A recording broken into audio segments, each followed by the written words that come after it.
Hello everyone. अब हम देखने जा रहे हैं विंडो के बारे में। विंडो यानी कि खिड़की। आमतौर पर किसी घर में जो खिड़की है वो लगाई जाती है for the purpose of ventilation, lighting, air circulation. ये मुख्यतः जो कारण होते हैं जिनके कारण हम किसी विंडो को प्रोवाइड करते हैं। किसी घर में आपको जनरली एक मतलब किसी एक रूम के अंदर एक, दो या दो से अधिक विंडो देखने को मिल सकती हैं। निर्भर करता है कि रूम की जो एरिया है वो कितना है, उसके ऊपर निर्भर करता है। जनरली ये 750 टू 900 एबव लगाई जाती हैं टू द फ्लोर लेवल से ऊपर की तरफ लगाई जाती हैं इतनी। विंडो को जब प्रोवाइड कराया जाता है तो इस विंडो को एक फ्रेम के अंदर लगाया जाता है, जैसे कि हम डोर को किसी डोर फ्रेम के अंदर लगा रहे थे। सिमिलरली विंडो को हम एक विंडो के फ्रेम के अंदर लगाएंगे।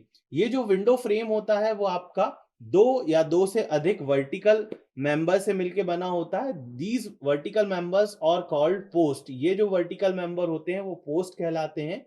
ये दो या दो से अधिक वर्टिकल मेंबर जो होते हैं वो सिक्योर करे जाते हैं एक हॉरिजॉन्टल पीस से, जिसे हम हेड कहते हैं, जिसे हम क्या कहते हैं, हेड कहते हैं।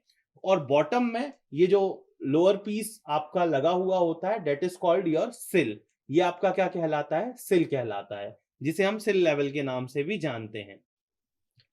अब ये जो आपकी वुड विंडो होती हैं वो जनरली हमेशा घर के आउटसाइड बाहर की तरफ खुलती हैं अगर उनकी लीव्स हैं।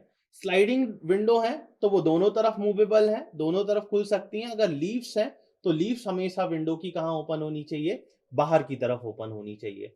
विंडो की लीव्स बाहर की तरफ ओपन होती हैं। इन लीव्स में को हम वुडन मेंबर से, एल्यूमिनियम से, ग्लास से, पीवीसी मटेरियल से या फिर स्टील आयरन, इन मटेरियल से बना सकते हैं। इन सबका कॉम्बिनेशन भी आपको देखने को मिल सकता है। चूंकि मैंने आपको शुरुआत में ही बताया कि विंडो वेंटिलेशन, लाइटिंग का काम कर रही है, तो इसमें ग्लास मेंबर को लगाने से आपकी लाइटिंग का पर्पस और ज्यादा फुलफिल होता है। अगर विंडो क्लोज भी है तो ग्लास के थ्रू हल्का सा लाइटिंग रिफ्लेक्शन आपके पास अंदर कमरे में, रूम में देखा जा सकता है।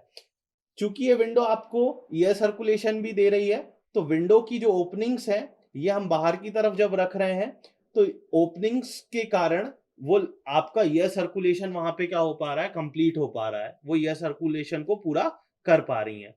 किसी रूम में जो विंडो है वो एक, दो या दो से अधिक लगाई जाएंगी, ये निर्भरता करती है उस रूम के एरिया पे। अगर हम बात करें कि हम किसी मैरिज गार्डन के शादी हॉल की बात कर रहे हैं और एक बड़ा सा हॉल है, 6000 स्क्वायर फीट के लगभग का ये हॉल है, तो इसमें नंबर ऑफ विंडो जो है वो 10 भी हो सकती हैं, 12 भी हो सकती हैं, डिपेंड्स दी जियोमेट्रिक डिजाइन, उसके जियोमेट्रिक डिजाइन पर निर्भर करता है। लेकिन अगर हम एक छोटे रेसिडेंशियल घर में एक छोटे बेडरूम की बात करें जो कि 10 बाय 10 साइज का है, तो जनरली हम इसमें एक विंडो या दो विंडो लगाएंगे, जिसमें दो लीफ या तीन लीफ, चार लीफ हो सकती हैं किसी एक विंडो की।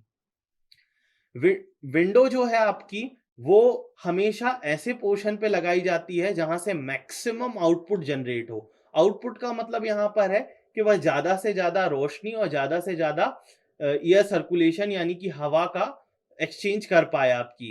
तो ये बेसिकली विंडो है जो आपके घर के अंदर प्रोवाइड करी जाती है। रेसिडेंशियल बिल्डिंग में, कॉमर्शियल बिल्डिंग में आपको प्रोवाइड करना होता है, जिससे आपका क्या होता है, सर्कुलेशन ऑफ एयर और वेंटिलेशन, ये दोनों पर्पस फुलफिल होते हैं। तो थैंक यू सो मच।